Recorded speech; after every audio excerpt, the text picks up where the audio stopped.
Good morning to you, Chair, and good morning to fellow members of the Thank you National so Assembly. much. Thank you. The staff of Parliament, good morning to you. The members of the media, we greet you, all of you. And members of Parliament who have joined us, we must thank you, Honorable Pambo, for being consistent. Your presence has not gone unnoticed. Honorable members, let me take this opportunity before we start with the proceedings and congratulate Honorable Mwango and the Inkatha Freedom Party for having had a successful event over the weekend celebrating the 50th anniversary, the Golden Jubilee of the IFP. Thank you so much, Honorable Mwango, and all the best to your party. Thank you so much, Honorable Chairperson. The grade 12 learners in South Africa are starting their final examinations today. We must wish them all the best. Honorable Minister, when we adjourned on Friday, we agreed that there was an extract that you were going to send us, the extract of that video. And the report that I got from our support team is that inquiries have made with your team, and up to now we haven't got any positive response. So we are going to proceed with today's activities without that extract. And this is how the order of the day is going to be. We are going to allocate you and the SC 2 hours between 9 o'clock and 11 for you to conclude the presentation of evidence. And then we will take a comfort break. When we come from comfort break, we are going to take 3 or 4 speakers before 1 o'clock. They will be asking you questions. And then we will take another break at 1.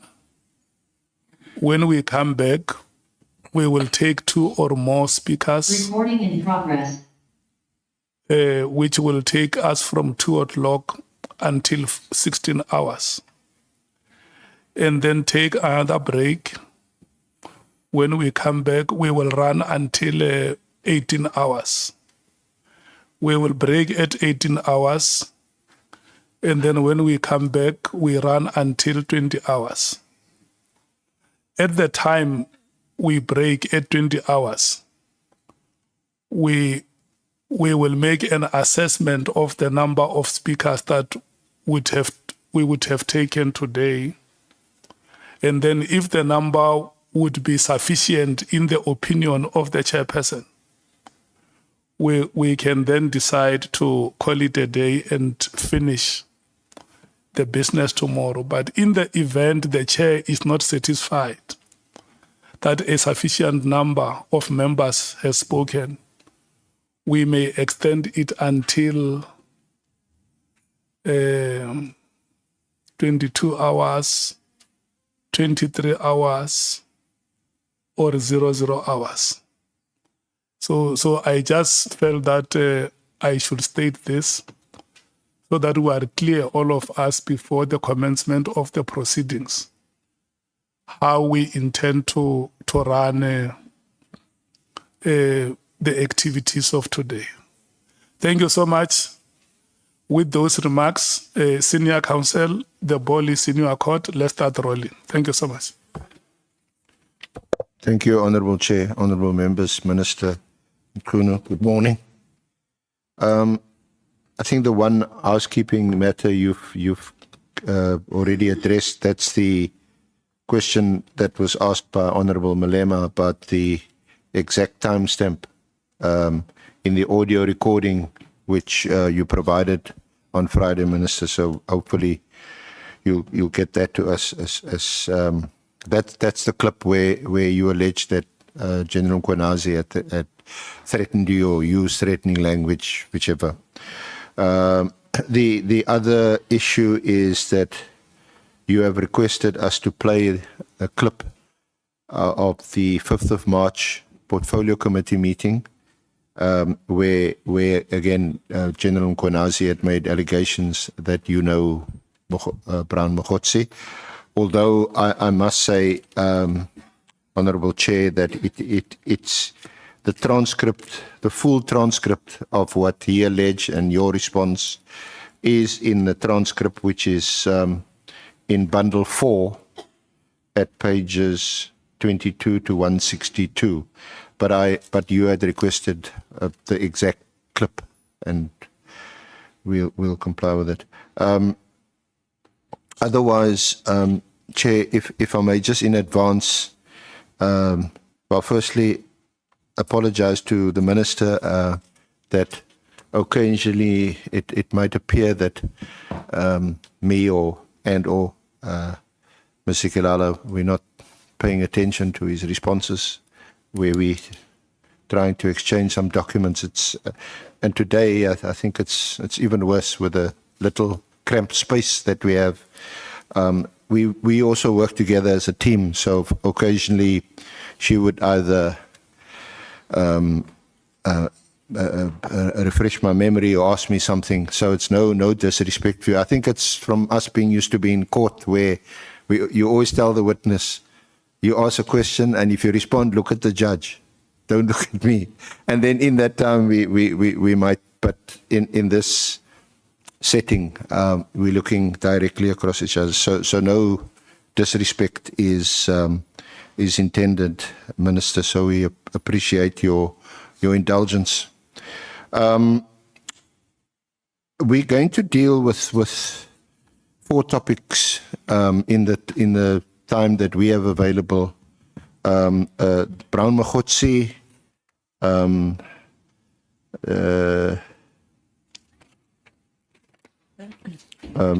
the Matlala affidavit, the appointment of Cedric Gabende, and then you wish to highlight from your affidavit discrepancies in Mkhwanazi's account. From a house point of view, we also want to point out that the statement that you made about meeting with the president and so on, it's not in your statement. It could be an oversight on the part of, because I recall ironically enough that we added in our draft that we presented to your team. So that may explain that it's a genuine oversight. Yeah. So just in relation to Brown Mkhwanazi, the allegations, as I said, it is contained in the transcript which I've referred to, and the allegation.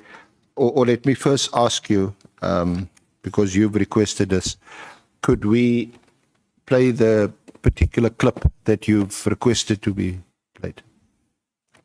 Darato?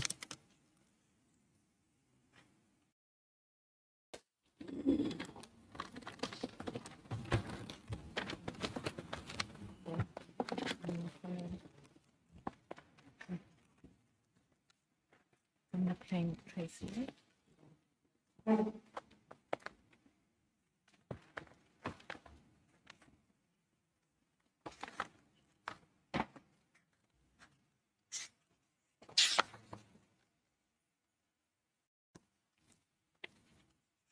Said that, I quote, the minister is briefed.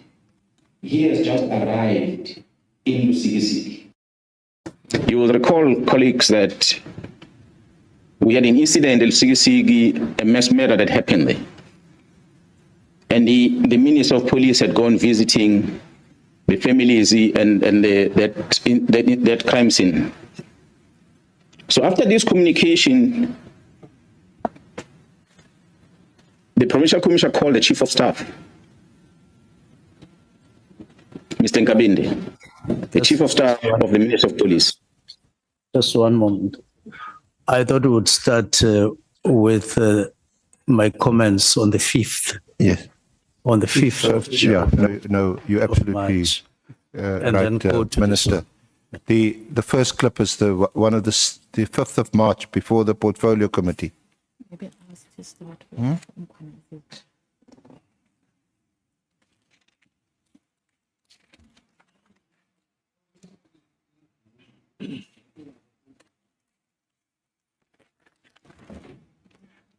Just while we find that clip, it is on page, it is Exhibit Bundle 4, the transcript of the meeting of the 5th of March, starts at page 22, and it's on the paginated page 143, type page 119.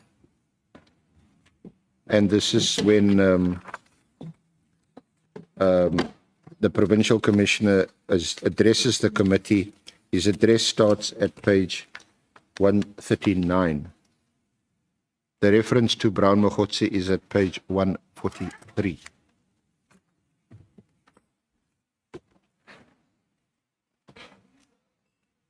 But I think I picked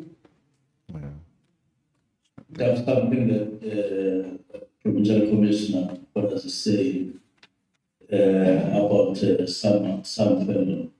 2 weeks ago, it does happen in a week or 2 or 3. I think a week and a half ago, I got somebody insisting that there's somebody who's going to say he works with me wherever I am. He is there. I said, show me the face. And it got to a point where he showed me the face. And I told him, I don't know this person. And a week before, there was another person, Mchunu, who said, "It's my young brother, my young brother, you." And I don't have any other. And so when the person says, you really, so I think we must be very circumspect when people come to us and say, I'm an associate of this and that.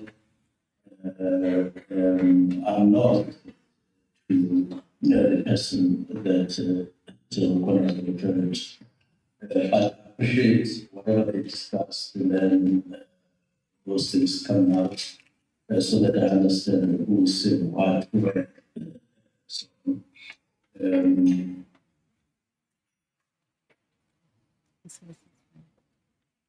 And Minister, is that the clip you wanted played? And it sounds like it corresponds with your response to the Portfolio Committee, which is at page 160 of the paginated papers, at 136 of the type pages, from about line 7 or 8, where you said, but I think I picked up something that Provincial Commissioner Mkhwanazi is saying about some fellow 2 weeks ago, and it does happen in a week, 2 or 3. I think a week and a half ago, I got somebody insisting that there's somebody going around saying he works with me wherever I am. He is there. I said, show me the face. And it got to a point he showed me the face, and I told him, I don't know this person. And just earlier,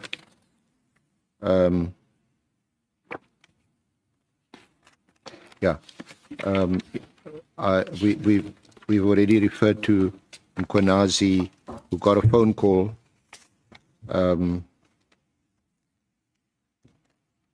That's at page 143 from line 13, 14.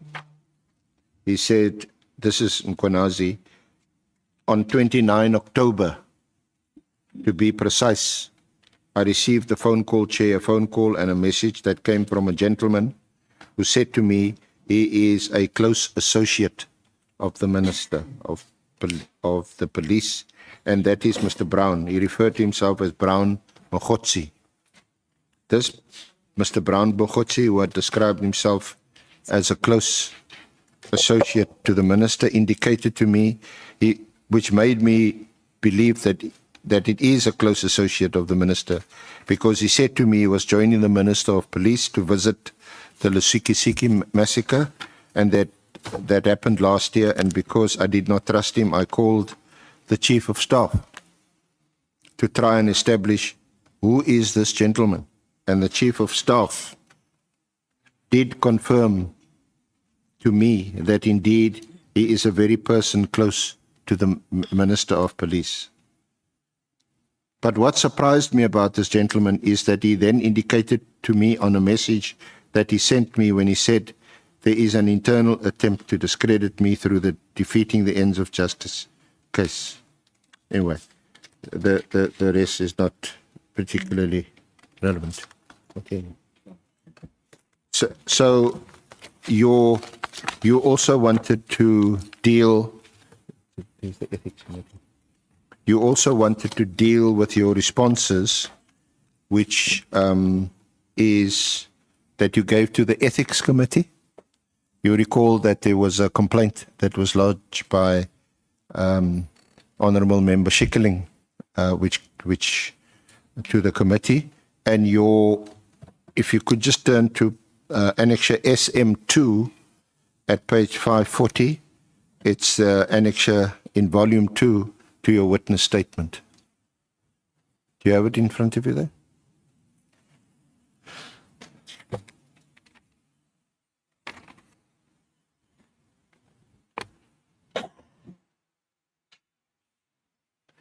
At page 541, this is from your affidavit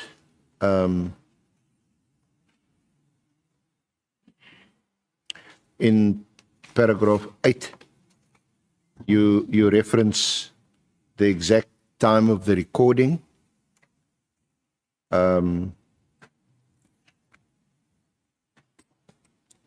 And then you also refer to your response, which I've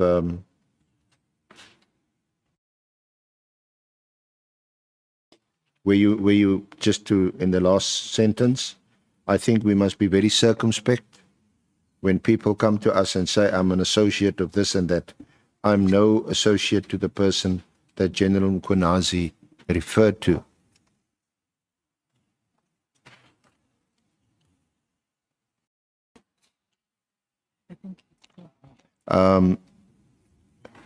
Then you say you at paragraph 12, I deem it prudent to mention that following the Provincial Commissioner's address, the chairperson of the Portfolio Committee did not pose any questions or comment, and neither did he afford the honourable members an opportunity to do so.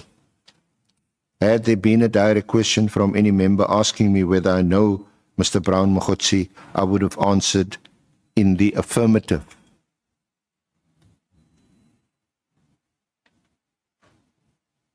And then at paragraph 13, subsequent to the Portfolio Committee sitting, I was made aware of an audio recording between myself and someone I had spoken to. I do confirm that the telephone conversation is true, but unbeknown to me, it was being recorded. In that recording, the person had asked me a direct question, which was not asked in the Portfolio Committee meeting, on whether I know Mr. Brown Mkhwanazi, to which I responded that he was just a comrade from Northwest and not my close associate.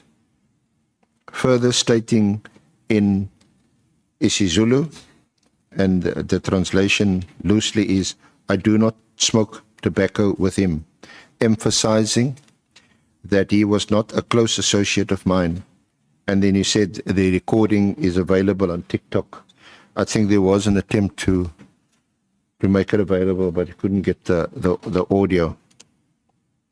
And then at paragraph 15 on page 554, you thereafter issued a statement on the 9th of July titled Statement in Response to Allegations Regarding the Minister's Alleged Association with Mr. Matlala and Mr. Mkhwanazi.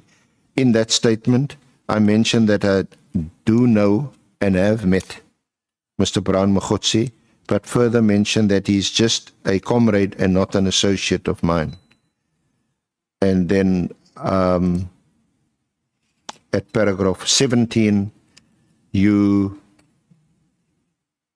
refer to the Oxford Dictionary and the difference between an associate and a comrade. You said, associate and comrade, as per the Oxford Dictionary, the word associate, which is a noun, means a partner or companion in business or at work, whilst the word comrade, which is also a noun, refers to a colleague or a fellow member of an organization. It is in this context that I denied Mr. Brown Mkhwanazi being an associate of mine. Close or otherwise, I rather stated that he is a comrade, as we are members of the same political party and have engaged on party and service delivery matters on a number of occasions. Do you want to elaborate any further, Minister? Thank you very much, Chair, and thank you very much, Evidence Leader and honorable members. As you heard, in the Portfolio Committee of the 5th of March, after all other reports, I was asked by the chair whether I wished to make comments, and I made 4 comments.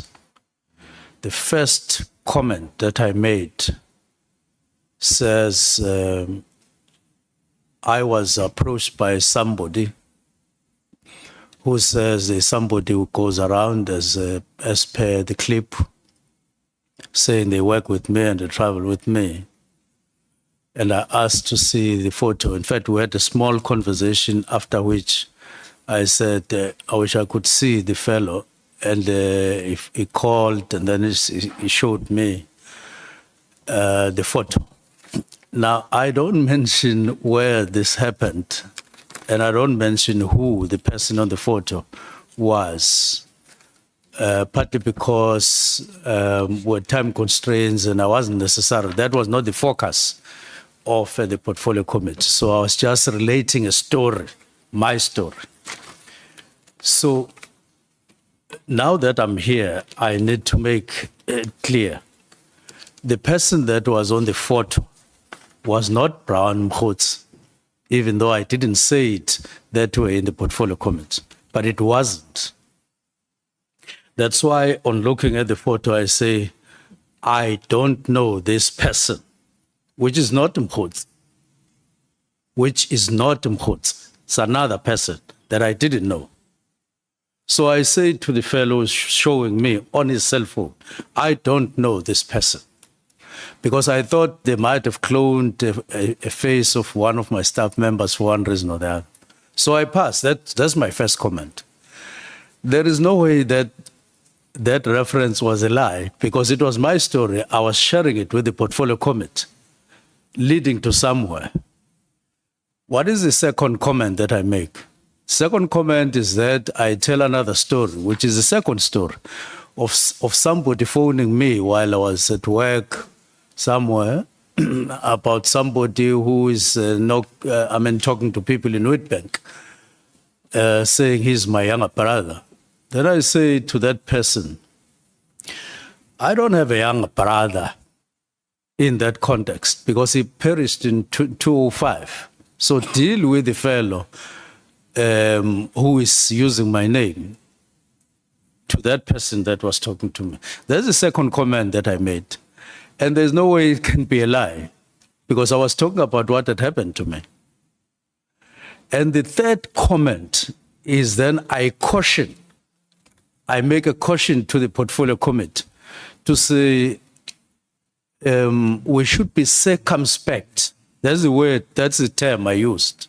We should be circumspect when your name is dropped here and there. It doesn't mean that it is like that. Having related that those two personal stories or personal experiences. Then I make the fourth comment. Now, directly relating to what General Mkhwanazi had said about Mkhwanazi being my associate. So I say the person that General Mkhwanazi is referring to is not my associate, it's just a comrade. This is now Mkhwanazi directly. Now, so that is what I did. Now, what do I mean by, what was my personal understanding about an associate, even today? I know a number of honorable members here, others for many, many, many years. But they may not necessarily be my associates, at least the way I understand associate. They are people that I know. Like Honorable Albert Mchunu, I knew him long ago, when we were vehemently opposed to each other in KZN. But I have never regarded him as my associate.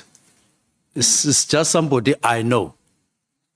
Thank you. Now, that is what I was explaining there. And there's no way I could have lied there, because the two comments are my personal story. The third comment is a precaution, to be circumspect. And the last comment is then to deny. Now, what complicated things in my view is that when General Mkhwanazi made his statement on the 6th of July, he then tells the public something twisted. He says, Minister Mchunu said he doesn't know Brown Mkhwanazi in Parliament, which I never said. I never said. But he tells the public something twisted, saying, I said in Parliament, I don't know Mkhwanazi. When I actually said I don't know the person who was on the phone, not Mkhwanazi, and that was not Mkhwanazi. He told that to fit his narrative, if he was not making a genuine error on his part, one of the two, he can explain what he was doing, whether it was an error or he said something to the public that was calculated to suit his narrative. I never said in the portfolio committee, I don't know Mkhwanazi. I said he is not my associate. Somewhere, I think it was in here in the portfolio committee, or no, in the Ad-hoc committee, or in the Madanga Commission, he said it doesn't differentiate between knowing. He even spoke about a friend, the difference between a friend, knowing, comrade. He said something like it's similar to him. That is to him, not to me. I differentiate. That's why I use the dictionary to say, in fact, from where I sit, once you say associate, I would think of some partnership, some work relations. I think, Minister, I think I, as evidence leader, I accept that you know him and that he is not an associate of yours, as you explained, and that he's a comrade. I think I understand the difference between the two. Okay. An associate is a bit closer in a business sense or some other sense where there's some kind of relationship. So that is... I do want to conclude, though, and say, when I heard that there are members of this Honorable House who have taken me to the Ethics Committee and Code of Conduct, after which I was given a deadline to submit an affidavit, I did so, freely so. But, well, up to now, I haven't been called and so on. But I did make an effort to clarify this matter. And it is the first time I clarify this matter as I do in an organized fashion, since Mkhwanazi made that statement. So you're satisfied that your I'm response satisfied, has now except been... the issue of the lady. That lady pretended to be worried about what was happening between me and General Mkhwanazi after the IP'd kind of conduct to him, speaking like she wanted to sort of bring about an understanding so that we could, from where she sit, reconcile, which I was fine with. I said, okay, I'll brief you. So I briefed her, relaxed and so on for quite some time, 30 to 40 minutes. And I didn't know that she was recording me. Now, I only learned the following day that she was actually recording me.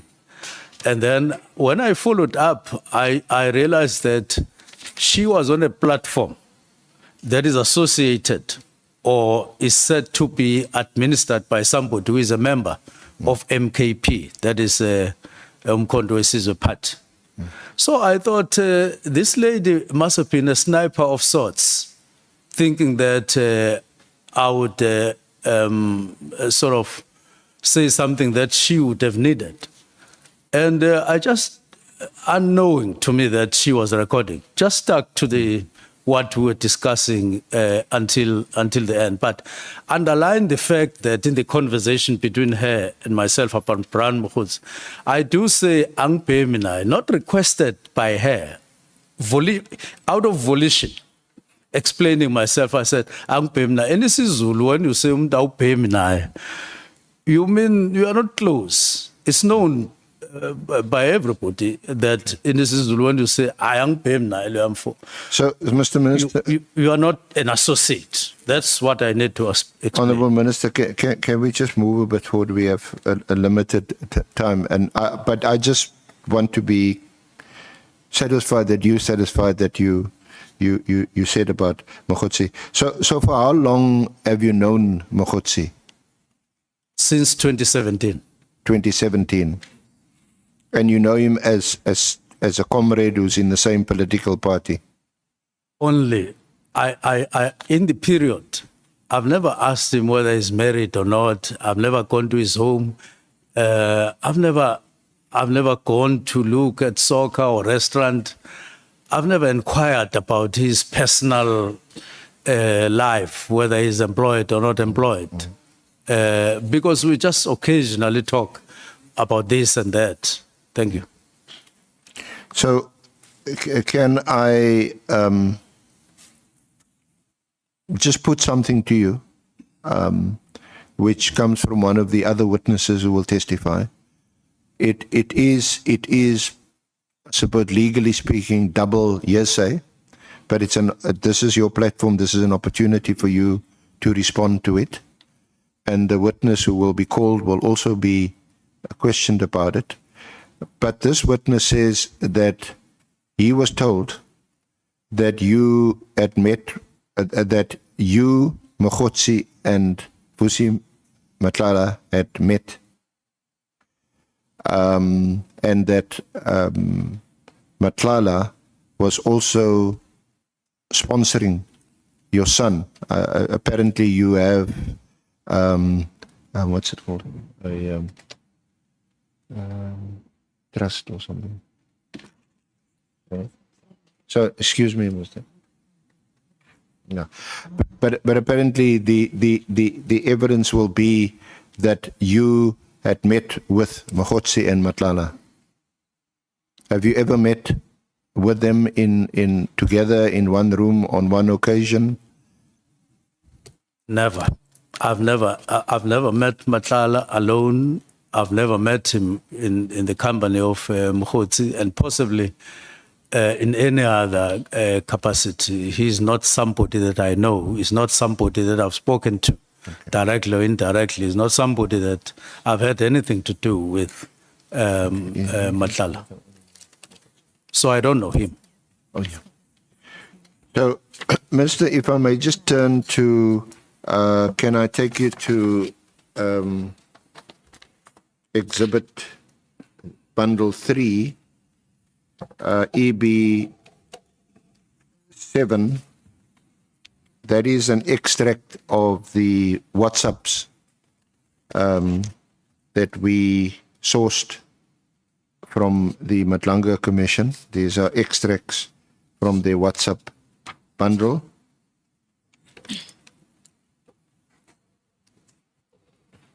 And on page 78,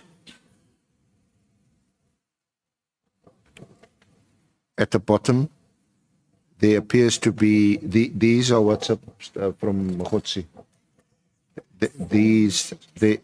The bottom there, it seems to be a WhatsApp addressed to you.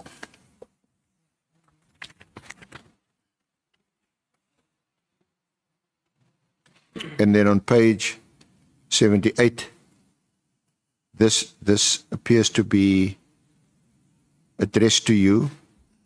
Minister, I'm going to get the case number and this judgment for you. Now we got something proven by the court. This is the matter now which either Sabia or the minister can charge Kumalo and apply Rule 9 of the disciplinary hearing. It took the Constitutional Court to release a man who was sentenced to life imprisonment through a forced Section 204 confession. Imagine, Comrade Senzo, after 30 years of democracy, having this kind of policing. The good thing is now that there is not, these are not allegations, but a court judgment. These are apparently signal messages. Then on the following page, 80, there's a WhatsApp, Sunday the 26th, morning, Minister. I'm in Durban and can confirm that they got nothing on Phoenix Saga, and our contact says they couldn't even go to any bank. By the way, the girl is here also. Tomorrow we are signing the practice notes on the Northwest PEC matter for the SCA in PTA with Senior Counsel. The matter will be a month from tomorrow. Then it's something about a briefing.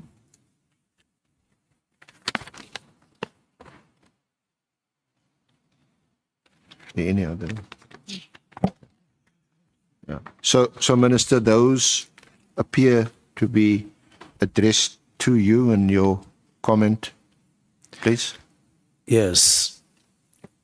Number one, I think these two messages they were sent to me coming from Mkhwanazi, if I have some recollection of them.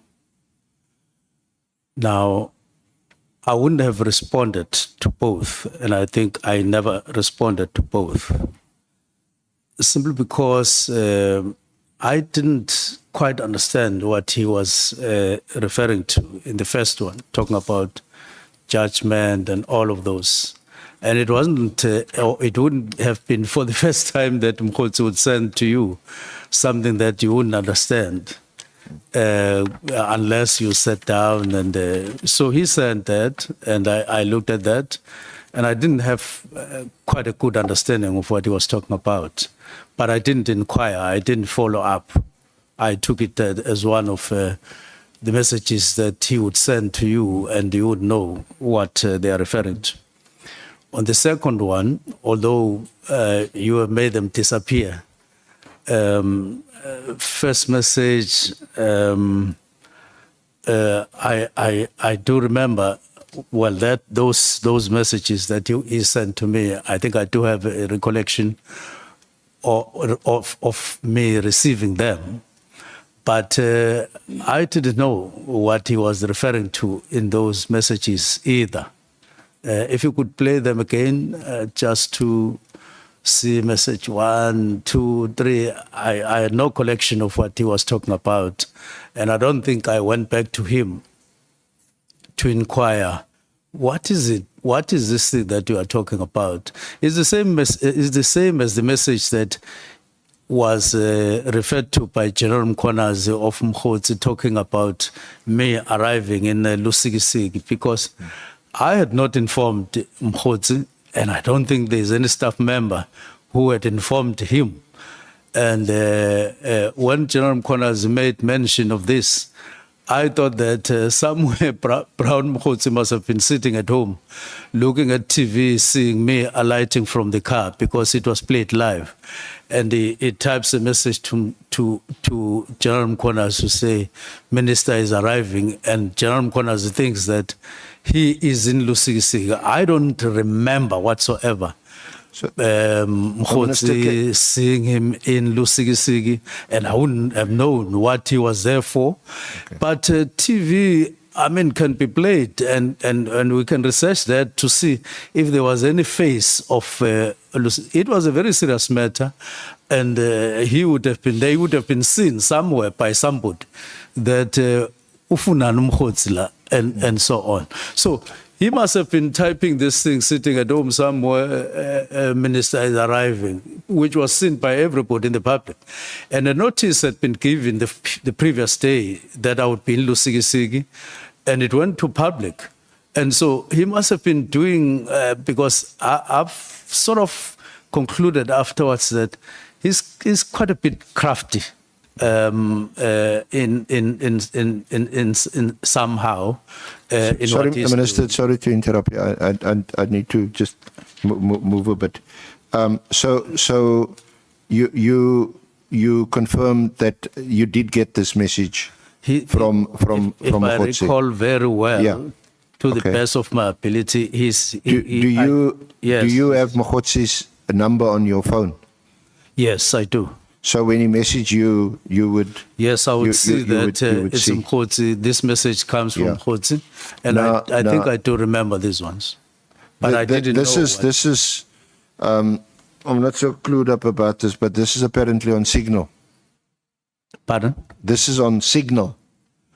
And WhatsApp, he would send those messages. So what is... And for your comment, but... The one message that you see at the bottom of page 78 of EB7 is a message that is sent on the 31st of December at, is that 11:18 or 18:48? 11:18. Yeah, it seems to be at 11:18 that you received a message. And of course, that's the same day on which you issued the directive on the 31st of December 2024. Is that a coincidence? Is there anything that one can read into that? That you were in Signal or WhatsApp contact with Mkhwanazi on the 31st of December 2024 when you issued the directive? Where is that message on the 31st? There isn't a message. It's just a... it just shows, well, as I can't go any further than what appears from the WhatsApp. Where is it?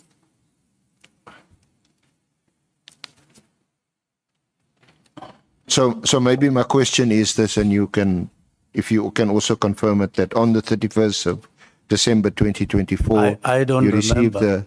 I don't remember sending any message to Mkhwanazi on the 31st, but unless I see it, I don't remember at all. And I think I was quite busy for the longest time on the 31st, writing the directives. I don't think I did, but let me see the message. All right. So can we move on to Matlala? Yes, we can. On a note that I don't think I sent a message to Mkhwanazi on the 31st. I don't remember at all. I don't remember at all. It is a... but we can pass. It's from him to you. It's from him. So it's not alleged that you sent him a message. On the 31st? Yes. What was he saying? I'm not sure whether it's not apparent, Minister, from the whether this is the message that appears on the following page on 79, which I've already read to you about the Constitutional Court judgment that was issued on the 20th of December. I'm not sure whether that's the same message. Yeah, neither do I remember or have any recollection of him sending me a message on the 31st. I did see some message said to have come from him to me at Madlanga Commission, but I don't want to get closer to that because I just saw it on TV. But I don't remember such a message from him to me on the 31st, nor do I remember what subject we would have been speaking about. Until I get that, I can then have a better comment. SM 44 and volume 2. If I can just move on, Minister, to Matlala and his affidavit, which is at SM 44.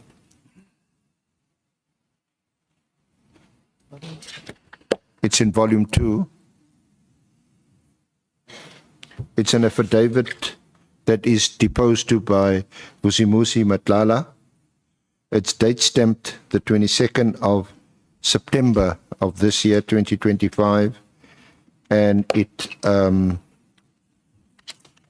it was commissioned by an officer at CMEX on the 22nd of September 2025.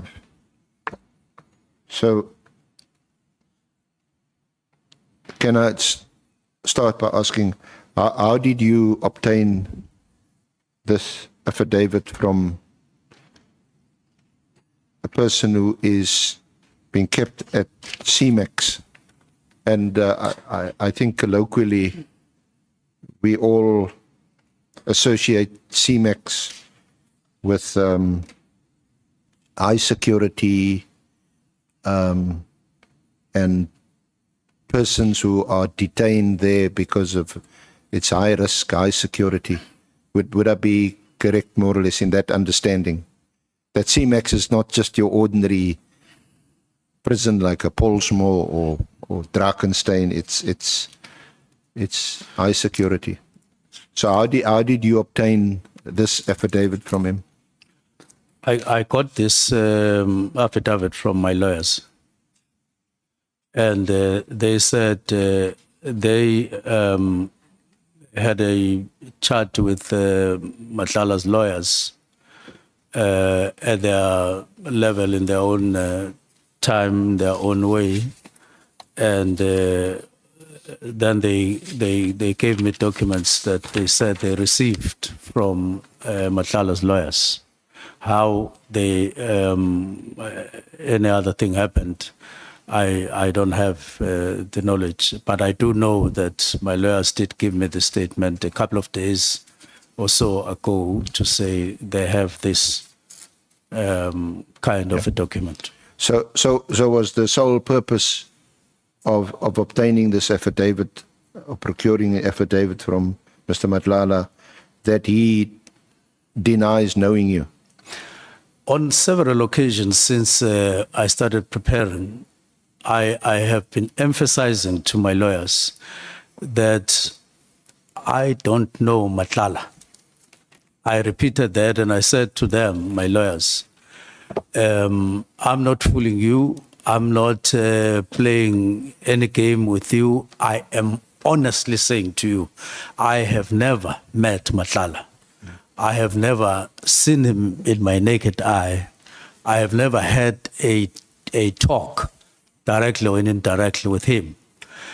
And I've been repeating it over and over, and at the same time saying, I know Mkhwanazi on the other hand, and how I got to know Mkhwanazi, and how he's not my associate. And I think they then took the initiative that they took to inquire on their own and they got this affidavit. And this affidavit, when I read it, it reflects what my understanding is, that I have never met a person. The only time I got to talk more about Matlala, other than coming across the name from newspapers and social platforms, it was on the 20th of December when we started talking to General Masimula about the contract. Then that's when I started talking more about Matlala. Before that, I just come across the name Matlala and the stories about Tembisa and all of that, but I had never heard anything else to talk about Matlala. Minister, what prompted you, just because you raised the issue of the Swani health contract, what prompted you to make further inquiries about the award of that contract? Because that was done and in fact signed off by the National Commissioner. I think before you became the Minister of Police. The contract, as we know, subsequently it was cancelled after he was already paid, I think a substantial 50 million or 25 million, something like that. So the question is, so what prompted you to make those inquiries, which then resulted in the contract being cancelled? Before you respond, Minister, let me recognize Honorable Malema. Thanks, Chair. Good morning, Minister and colleagues. The SC is raising a very important point and is leaving it, where the Minister says, I never solicited an affidavit from Matlala. My lawyers are the ones, after listening to me so many times, they went to solicit the affidavit from Matlala. and I wanted the SC to ask as to, are you saying your lawyers acted without an instruction? Because lawyers act on instructions of their clients. And Minister should understand the implications of what he is saying about his lawyers, because they can be reported to LPC, that on their own volition, go to a maximum prison, obtain an affidavit. Is that without his instructions and they're his lawyers? Is that the understanding that the Minister wants to share with us? Senior Counsel, that is sustained. Should I refer to Honorable Malema as my junior counsel? I intended to ask about that. I'm mindful also of my 2-hour limitation, and I suppose Honorable Malema can perhaps defer that question to Honorable Minister when his turn comes. But you've heard the point, Yes. and Yes. maybe if you want to respond to Honorable Malema. My response is, Honorable Malema is quite correct. I did express a wish that if all possible, if it were to be possible, I could wish to get an understanding, even via such a document. They say I get something of a lifestyle from, without naming what is it that I've ever received from Matlala, or what word has ever gone between me and Matlala, but they say he funds my lifestyle. And the strangest thing, Chair, is that I have nothing that I can, they just on their own connect me, and it has never happened. So the express response is that I did express a wish that if I could, I mean, if anything could be possible. So I was wishing, and they carried out that wish. So it was on your instructions that your lawyers approached Matlala in CMEX to depose to this affidavit. Yes. But Minister, if you don't know Matlala at all, you've never met him, that's your evidence? That's my evidence. Yes. So why would you want to obtain an affidavit from a person who has all these allegations against him and that's imprisoned at a high security prison? Why would our Minister of Police want to be associated with a person like that? The question or the answer to that question could be another question. Why would the minister not wish to get the word from such a person who people out there are trying so hard to associate with me when I'm not associated with him? Why would the public not be interested in getting to know what he has to say if it were all to be possible? I even want to say that I so wish that the Madanga Commission or even the Ad-hoc Committee could call him to come here to attest or to give testimony on his own whether he really knows me. So the question is, the response to that is another question. Why would I spare any effort at all, seeing that everybody is interested in making me get, or in connecting me, in trying to connect me with Matlala, when I am in fact, not at all connected to him. So I wouldn't spare any moment, and I expressed a wish. But I was on the 20th evidence leader on the 20th of December, answering your question when we took the diversion. In the interest of time, if I may proceed. Okay.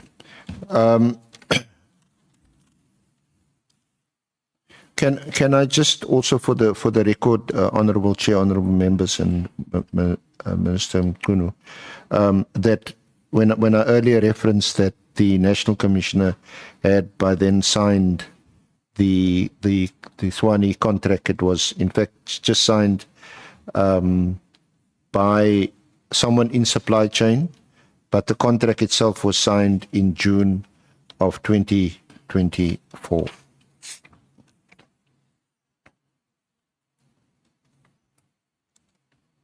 Now, I had already put this to you, but again, just for the record, I'd indicated that a witness will be called to say that Matlala had a business relationship with you to support your campaign to become the ANC president or deputy president, and had also made some contribution to your, I think for your son. Yes, to respond to that, I have no knowledge of such. Now, when I saw something like dinner, I saw something like a list of people who are said to have come to Cape Town for dinner, invited supposedly by myself. It almost shocked me because I had never had any discussion with anyone, Brown Mkhwanazi to be exact, about any dinner anywhere, about any contribution anywhere, and so on. So I saw all these things for the first time as we do this. As a matter of fact, I have a diary that is included here. Okay. To start with, I saw the list when I inquired. What list of guests are these? Because in January 8 dinner, it doesn't happen the way I'm hearing is said to have happened. You don't have your own dinner within dinner. You just go there as invited and you get allocated a table. You don't Just, come with just to assist Minister also perhaps to speed up. I'm sure that honourable members will also ask you questions on this, but you deal also with the January 8 celebrations on page 82 to 88 of your statement. It starts at the bottom. Did Matlala pay for my associates or guests in the January 8 celebrations? You may want to reference that or look at it. Yes. I'm saying I've never asked, or I didn't ask anyone to organize any dinner whatsoever for me during that period. And to be specific, I never asked Brown Mkhwanazi to organize any dinner for me for whatever reason. I didn't. Nor did I compile any list and gave it to anyone to be brought to Cape Town. I never asked anyone to organize accommodation or whatever for me. And as a matter of fact, to start with, my diary was pointing me elsewhere. As a matter of fact, I didn't attend January 8 dinner and rally in Cape Town. I wasn't in Cape Town at all. I left Cape Town on the 8th, and January 8 was going to be on the 11th. Because of, no, first it was just the ordinary program. This one, I think at George, I went there for that particular function. But then this is on the 8th, and then on the 9th, which was Thursday, I departed Cape Town for Durban because there was going to be a memorial service of Professor Bengu, who had passed on. And I'm a relative of him, and I knew him very well. And I was invited to speak at his memorial service at Ishawa. So I flew early in the morning, 6:05, to go to Durban and then proceed to Eshowe. That's where I was on the 9th. And then on the 10th, it was his funeral. So I went to his funeral, which was at Beguzul Hall at the University of Zululand, still in KZN. That is on the 10th. And after that funeral service, I then flew from Richards Bay to Gqeberha. That is Nelson Mandela Bay. An ugly incident had taken place there of a young police officer who got brutally murdered. And I went to his funeral because of the emotions and that were there, and to be with the family and with his loved ones. And that's how I spent those days. Now, I didn't know any dinner. I didn't organize any dinner. I didn't send any list. And when I saw the list of people called, said to be my invitees, I know of no one here. There's no one that I know that I would have invited to such a dinner. It's impossible. It's impossible to just find yourself a list of people flying and saying they're coming to your dinner. So I deny with evidence that I had anything to do with that dinner sponsored or said to be sponsored by Matlala, nor did I ask him directly or indirectly via any person to organize any dinner for me. If somebody went on to do this, it was not on my behalf, not in my name. I never associated or got involved in such. It was all a surprise to me when all these things unraveled afterwards. Thank you, Minister. Okay, can we just move on to Mr. Cedric Nkabinde? He was your chief of staff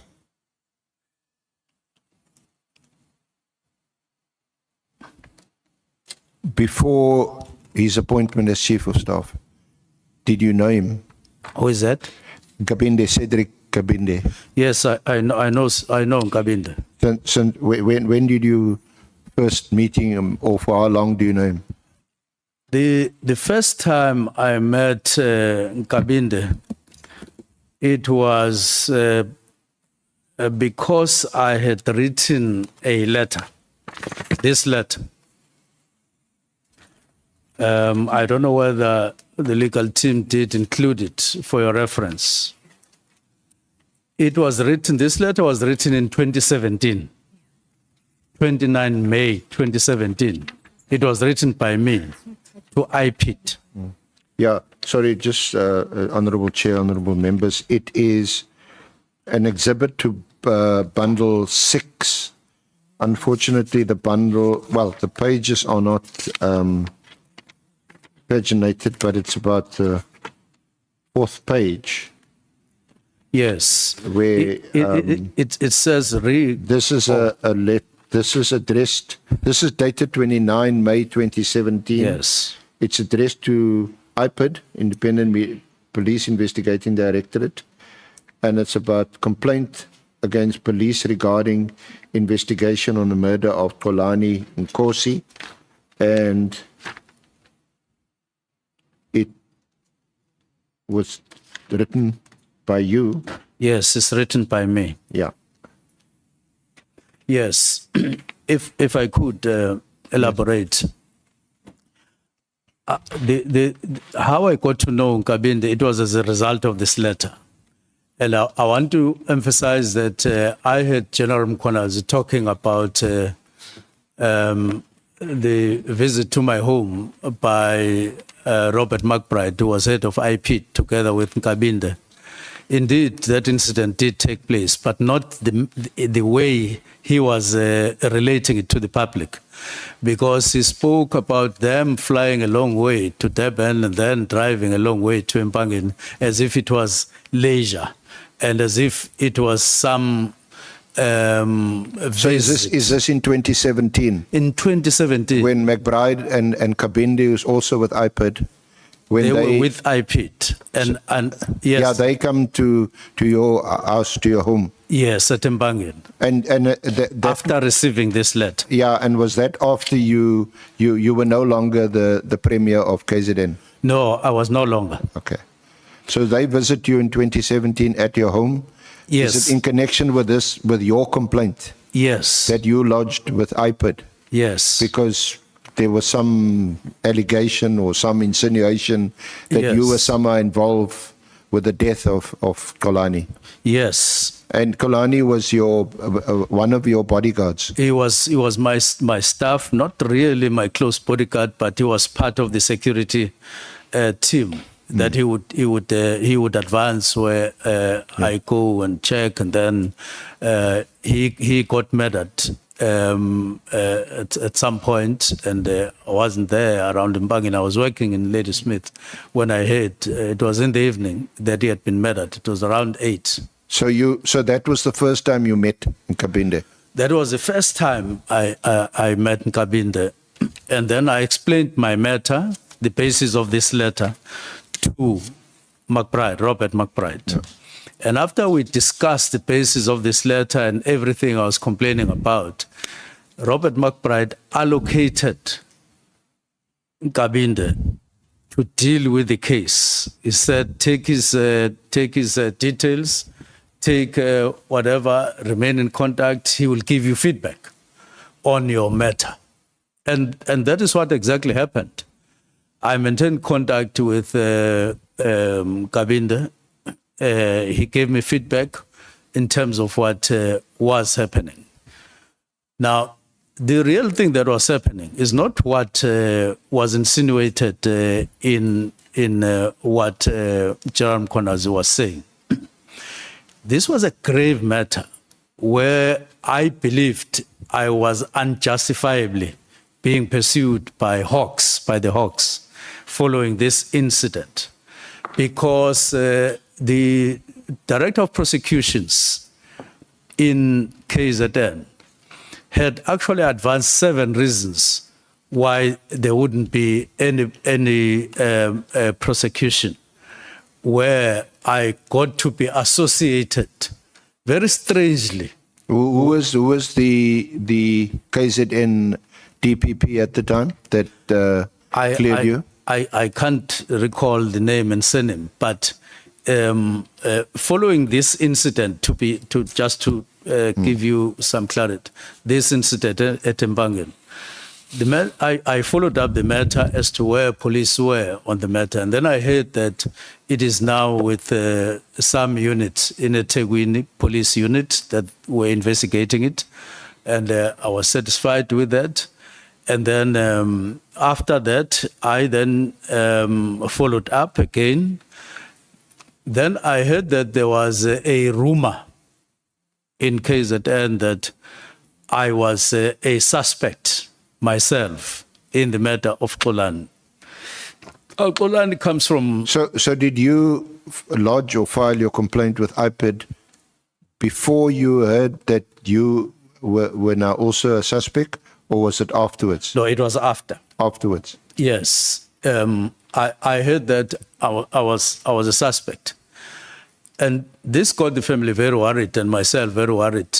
And I had the services of a private investigator myself to say, no, now that there's a story going around, which I don't know anything about, let me safeguard myself and get a private investigator. And that matter then it then took its natural course. In other words, police were investigating, and on the other hand, the private investigator got involved. Was a private investigator that you appointed? Yes, I had appointed. Did this private investigator work with or assist the police? Yes, to ensure that the matter is investigated objectively, because there were now rumors, very, very ugly and strange rumors of putting me there and so on. Now, finally, what happened is that that those matters were clarified, and the people who had been involved in the matter of Xolani got arrested. And I believe that they are still in jail as we talk, because the matter was thereafter properly investigated and so on. Now, the other matter of me being associated with him and then pursued, I smelled a rat and said, why would Hawks go out of the actual investigation? Because I do even remember that I spoke to Provincial Commissioner, he was acting, Jula, where I said, Jula, I now hear that I am a suspect. Look, if I am a suspect, this is my address, my home address. This is my office in Durban. This is my office in Pietermaritzburg. As a premier, if you conclude your investigation and somehow you need me for anything, including arrest, this is where you'll find me. Otherwise, I'll be on the road working. This is my number. And I think a week thereafter, he said, no, he wrote to me and said, you are not a suspect. There is a process going on investigation, which led finally to the arrest of people who had pulled the trigger and those who had taken his cell phone, being identified and all that, and the matter was closed. So it was very strange that Hawks then started pursuing the matter, on the other hand, in a very strange way. It was for that reason that I then wrote the letter to say, no, what is this now? And then McBride brought in Kabinde, and then they started investigating. And to cut matters short, did Kabinde engage with the Hawks? They engaged the Hawks, the head of Hawks in KwaZulu-Natal at that time, to say, what is this? What is the basis? And they found out that he said, according to Kabinde, when they inquired with him, he said he was not satisfied with the reasons that were advanced by DPP, and the procedure was that they would have appealed to the national head of prosecutions instead of pursuing a matter that was now closed by DPP at provincial level. And that was out of procedure, what was happening. So once I'm sorry to Yes. speed it up a bit, Honourable Minister. So once the suspects were apprehended, they were prosecuted, Yes. and imprisoned.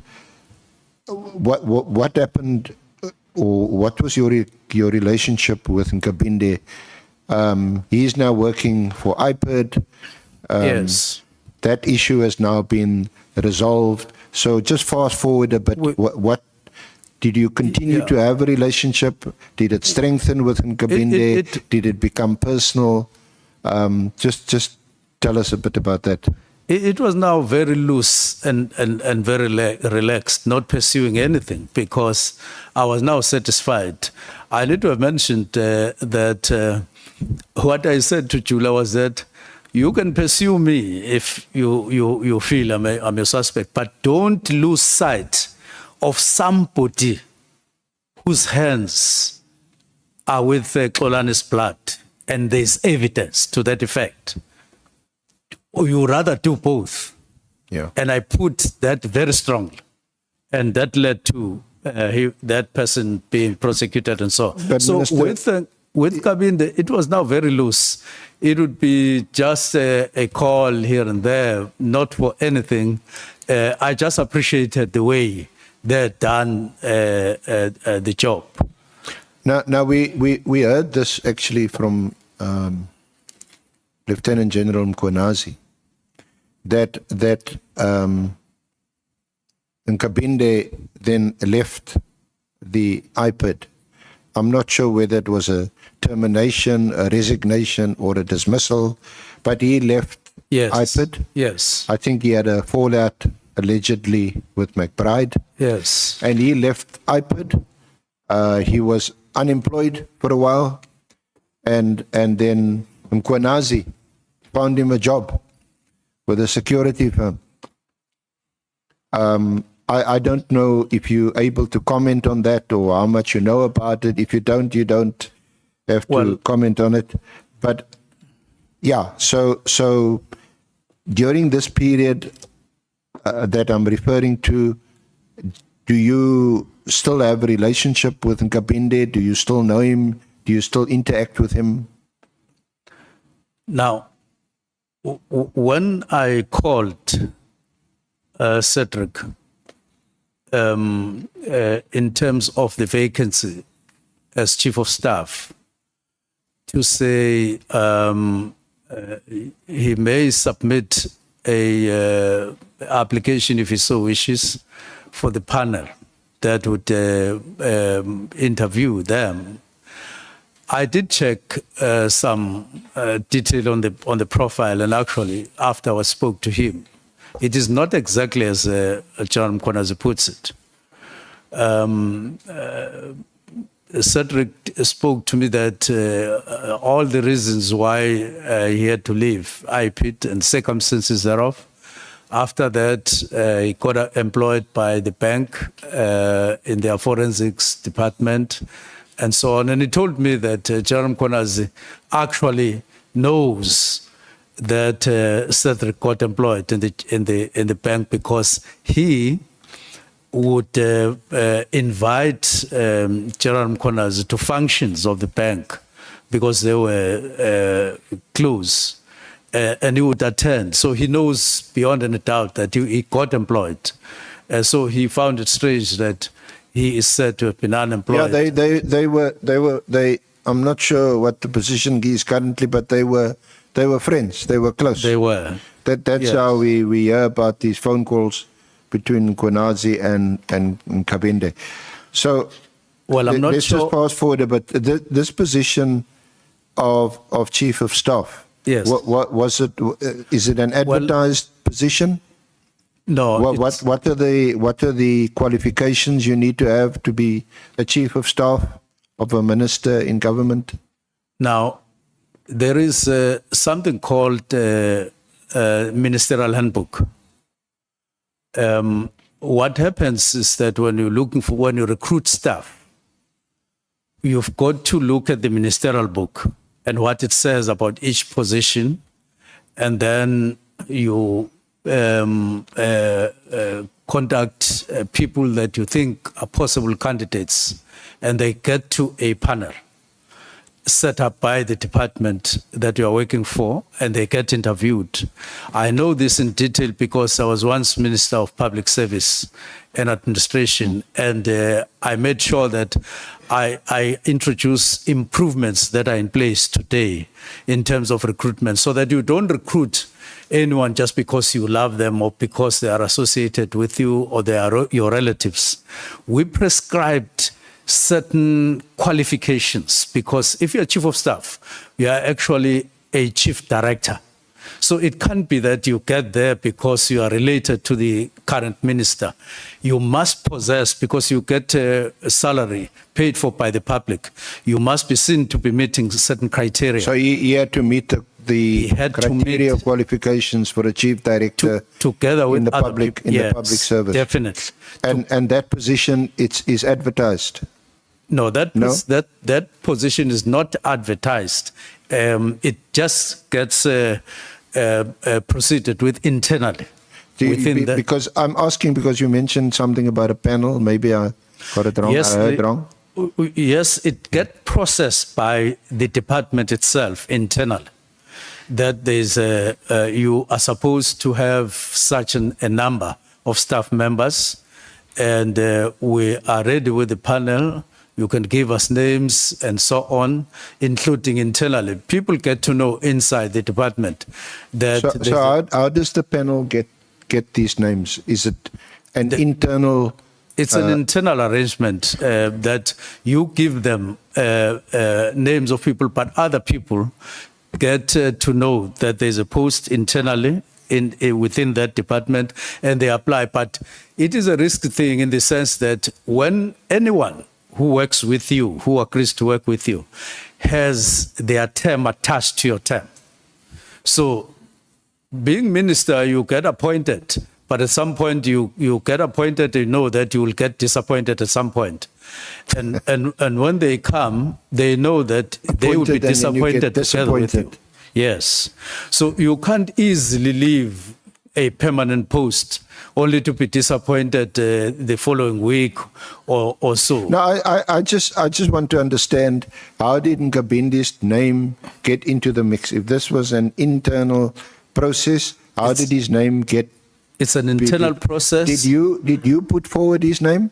You put forward the names as a minister, but you also allow, if there are people internally that can apply, that would wish to apply, and they do so.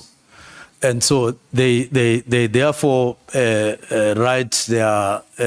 submit their profiles, why they think they are suitable, and so on. And then they get interviewed. That's the bottom line. They get interviewed. They get interviewed, and do they then make a recommendation to you, or do they? They do who makes you make the appointment? They do give me results of the application on various aspects of what these people know, what they have in terms of skills and all of those things, even qualifications academically and so on.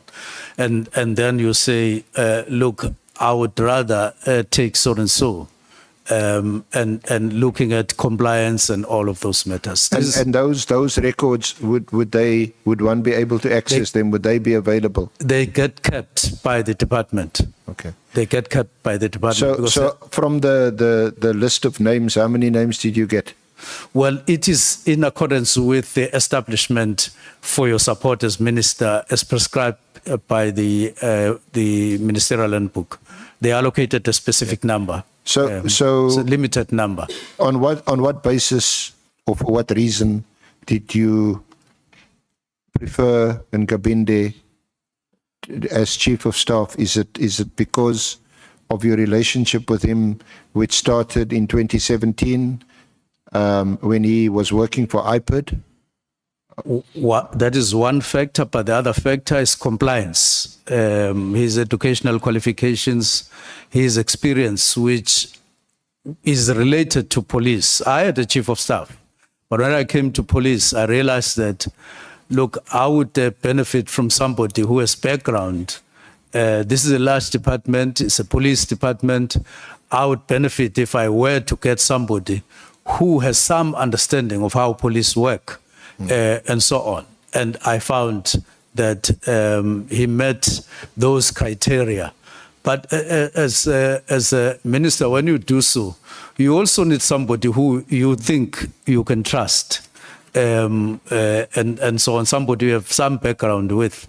And yes, that was one factor that I considered. Now, I understand that he was only a non-commissioned, lower-level police officer.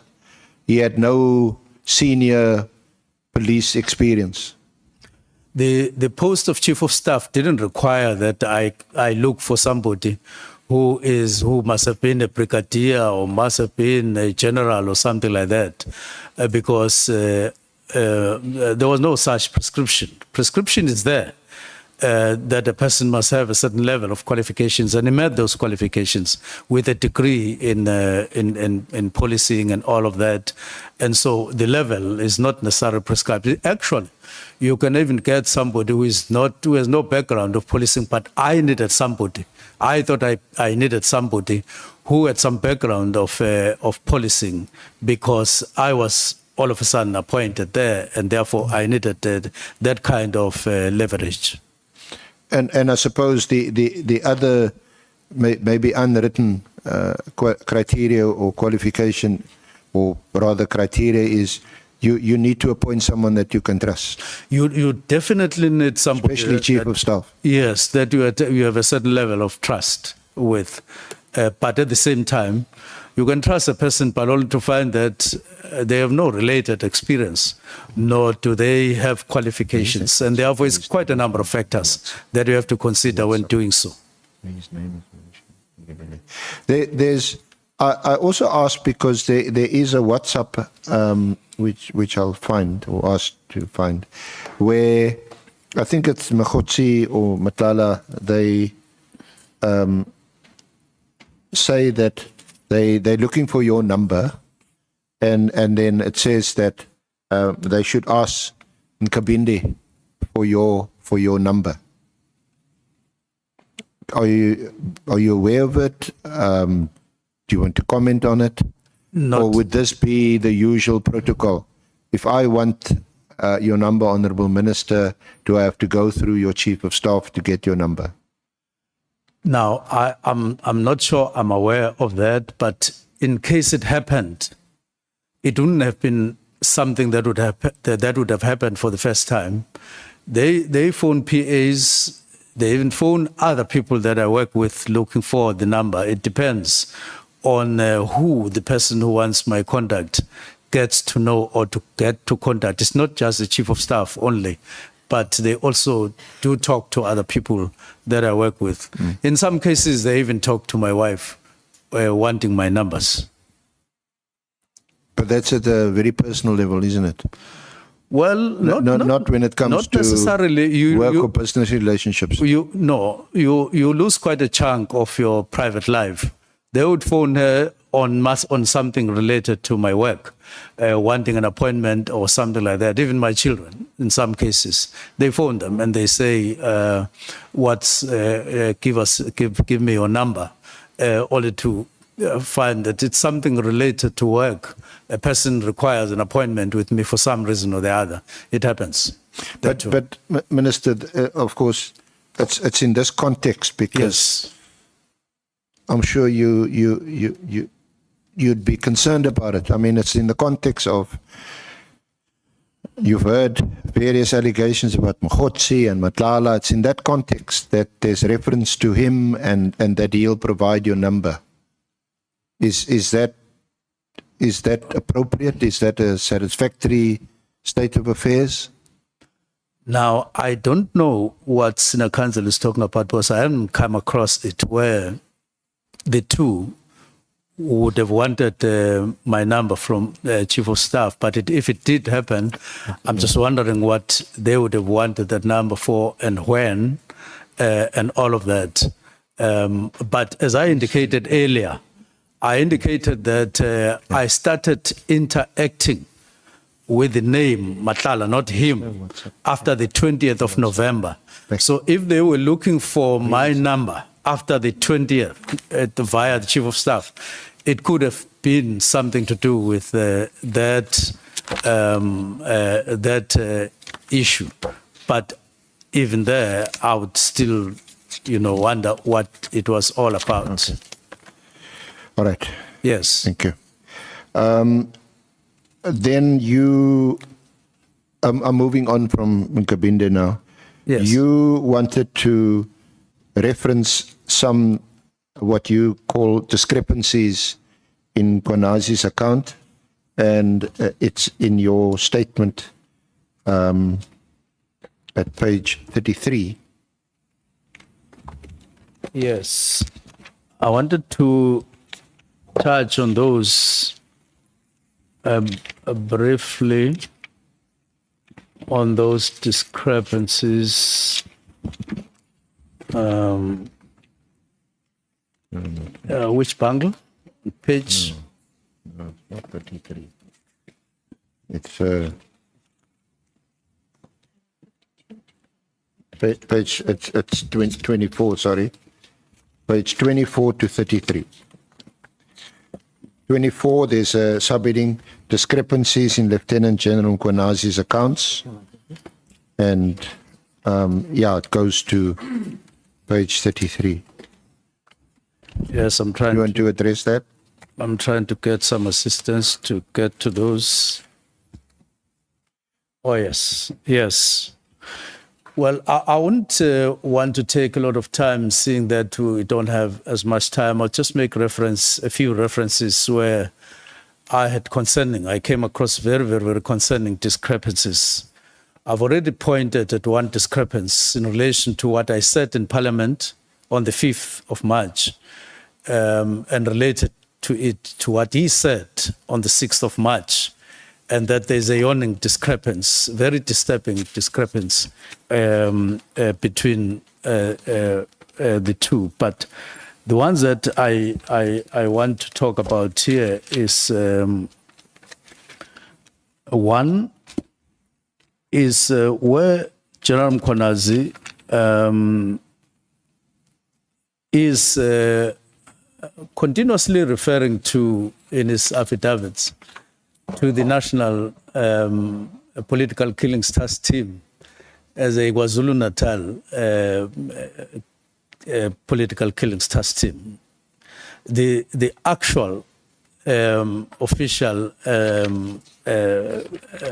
name of the team is National Political Killings Task Team, and it's important that we stick with that particular reference, because if you juggle, you get to mislead the public, maybe intentionally, maybe unintentionally.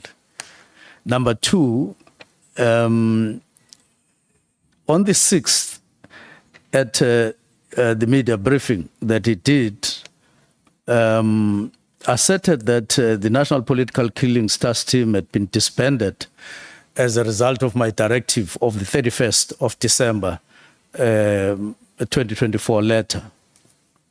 And in the same breath claimed that today, that day, the 6th, they are bringing all dockers to Sibia as a result of the disbandment. He linked things that are not linked. The disbandment, the directive that I gave to dockets. In my directive, there's no reference whatsoever to dockets. There's no reference whatsoever to Sibia. So when you read the directive and you make a public appearance shortly thereafter, or sometime thereafter, and you say as a result of that directive, I am now taking dockets, you make the public believe that following your directive, you are now taking the dockets to a Sibia, and you link the two in a troubling kind of manipulation or manipulated Yeah, I think kind of I think it's relations. pretty clear to me, Minister, Yes. that The next one, that the dockets were requested by Sabia and not Yes. by you. but in the Madlanga Commission, General Mkhwanazi then changed completely, and he then spoke about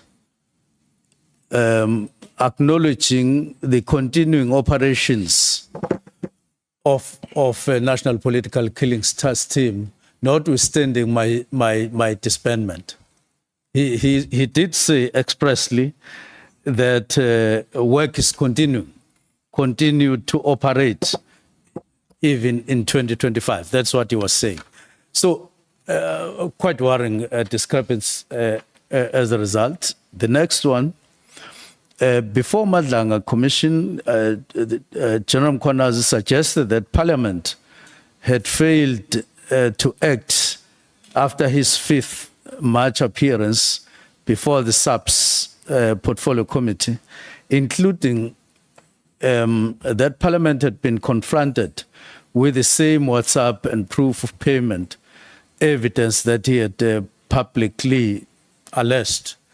And I know that subsequent to that, the Honorable Chair did confirm that there was no such at the Portfolio Committee. And I did attend. There was no such a presentation. And there are a number of those. I don't want to exhaust all of them.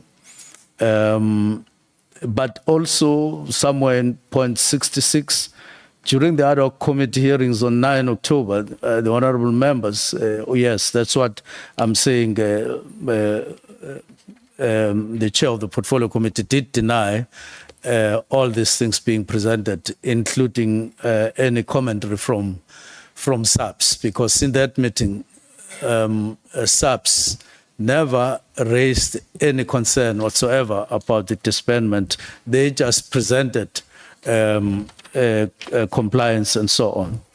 But the other discrepancies, Mr. Matlala, or any 360 million tender was not presented there and so on. So there are quite a number of discrepancies. I'm just making references to them in the interest of time that come about in his statements depending on the platform. And that is very, very worrying. Well, you've set that out in your statement. Yes. Thank you very much, Honourable Minister, Honourable Chair. That concludes this part of our questioning. As usual, at the back end, you're a cricket man at the back end.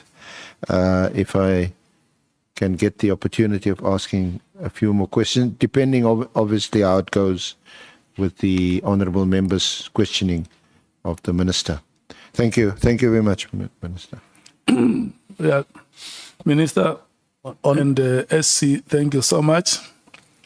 It has been a protracted session, starting from Thursday last week. I think you deserve a 20 minutes break. We will come back at 11. Thank you. I would want to use part of my 20 minutes because Senior Counsel asked me a question that while I was just starting, I just started on the contract. Then we got diverted to something else. It is very important to explain that in a way. Yeah, you can explain that in 3 minutes. I would do so.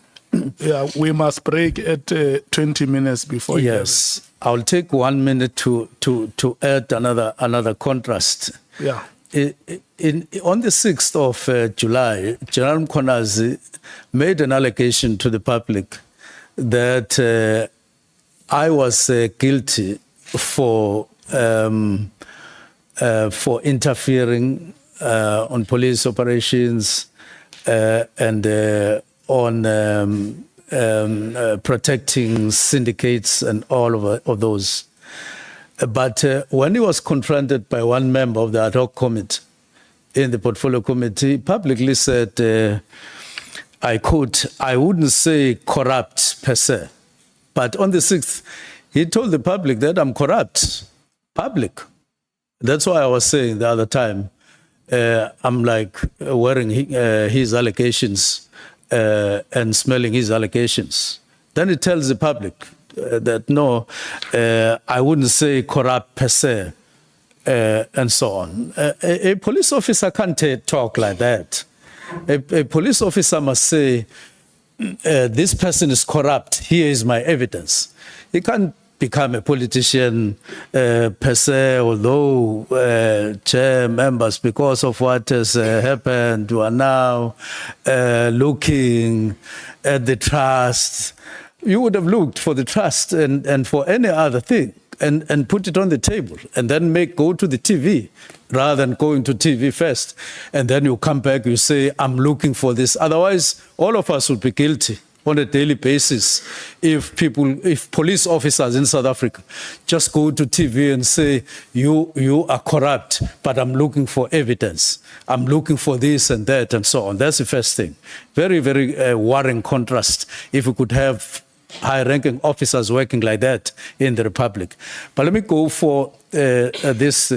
On the 20th, Chair, it's important to highlight that it is Minister of Police, Senzo Mchunu, who at this moment is on suspension, who initiated the cancellation of the tender, 360 million. And I read that News 24 article early in the morning, just after 6. And when we were flying to KZN together with the National Commissioner, I gave him my cell phone. I said, have you looked at this thing, this article? And he looked at it and he said, yes, I know about this. I did make an inquiry with supply chain about this, and they said, no, the tender had been done properly. That's what National Commissioner said. And he added by saying, if you want a briefing, I can organize a briefing for you. And I said, National Commissioner, I would want a briefing because if the portfolio committee asked me about this, I wouldn't be able to answer, even though it was awarded before I came. And that's how we landed at the process that was now reviewing this, which ended up with all of us agreeing that the tender was so flawed that it actually shouldn't have been awarded in the first place, and it led to its cancellation. So I want this ad hoc committee to know, and everybody to know that I initiated the cancellation. So I was very worried when National Commissioner made a joinder at Madlanga Commission saying he wonders whether I knew that the tender belonged to Matala. The article I showed him on the cell phone was clearly written Matala. He saw it. So I didn't know why he is now wondering that I possibly may not have seen. Now, supposedly twisting the sentiment to the public in a worrying, manipulative manner, that I showed him the article blindfolded, and had I known that it was the tender belonged to Matlala, was awarded to Matlala, I wouldn't have done what he did. I want to make it public that I got both shocked and disturbed by that. I have very good relations with National Commissioner. He would have known me by then, and it shouldn't have surprised him. And even now, if I see the thing, I would still have said, cancel this tender. And that's why I engaged on the process and saw it to the end. I saw that the tender had been awarded to Matlala. I deliberately initiated this and followed up even in January, leading up to the cancellation. And I confirm that I stand by that initiative. Thank you very much. Thank you so much, honorable members. May we break until 11 o'clock.